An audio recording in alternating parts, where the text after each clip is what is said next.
자, 그럼 일본이 바다에 흘려보내기로 한 오염수가 일본 말대로 정말 괜찮은 건지 한번 따져보겠습니다. 자, 그 오염수에는 기준치를 초과하는 삼중수소와 또 세슘 같은 방사성 물질이 많이 들어 있습니다. 일본은 거기에 물을 섞어서 농도를 낮추겠다는 생각이지만 실제로 바다에 버려지는 유해 물질의 총량은 달라질 게 없어서 그야말로 눈속임에 불과하다는 지적입니다. 이 내용은 정구희 기자가 전하겠습니다. 한반도 주변 바다가 파란색에서 하늘색으로 변하더니 붉은색으로 물듭니다. 독일 연구팀이 2011년 후쿠시마 원전 사고로 유출된 방사성 물질이 어떻게 퍼져나가는지 모의 실험한 영상입니다. 오염물질이 6개월이면 제주도에 도착하고 1년이 지나면 서해안까지 유입되는 것으로 나타났습니다.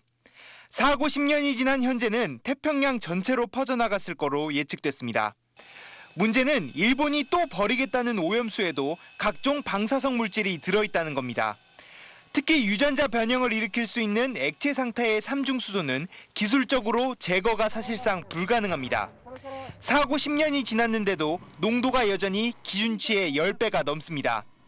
그래서 일본은 결국 희석해서 버리는 방법을 택했는데 아무리 물에 타서 농도를 낮춰도 오염물질의 총량은 똑같아 눈속임이란 비판이 나옵니다. 기준치 아래라도 혈액암을 일으키는 스트론튬이 들어있는 것도 걱정입니다. 일본은 60여 종의 방사성 핵종을 제거했다고 주장하지만 실제로는 200종 넘게 들어있다는 지적도 나옵니다.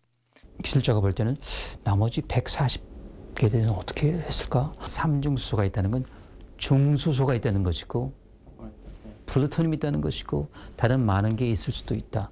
오염수엔 생태계에 잘 축적되는 세슘도 들어있는데 반감기가 30년이라 사라지는 데는 300년 넘게 걸립니다.